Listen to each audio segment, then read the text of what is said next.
कहानी। बूढ़ी औरत और पत्थर फेंकने वाला। एक गांव में एक बूढ़ी औरत रहती थी। वो हर सुबह अपने दरवाजे के बाहर एक प्याला दूध रख देती थी। ये उसकी आदत थी। एक दिन एक नौजवान वहां से गुजरा। उसने गुस्से में वो प्याला पत्थर से तोड़ दिया। औरत ने कुछ न कहा, सिर्फ मुस्कुरा दी।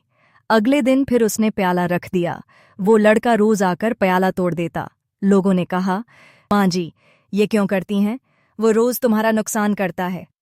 औरत बोली, शायद एक दिन उसे एहसास हो जाए, और जब हो जाए तो मेरे दरवाजे पर शर्मिंदगी नहीं, माफी मिले।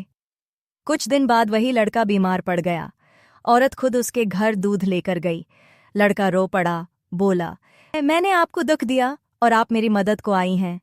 औरत ने नरमी से कहा, जब दिल में नफरत रखोगे तो तुम बीमार रहोगे, जब माफ करोगे तो तुम खुद शफा पाओगे। सबक: बख्शिश कमजोरों का नहीं, बहादुर दिलों का काम है। जो बद्दी का जवाब नेकी से देता है वो खुद जीत जाता है, चाहे दुनिया उसे हारा हुआ समझे।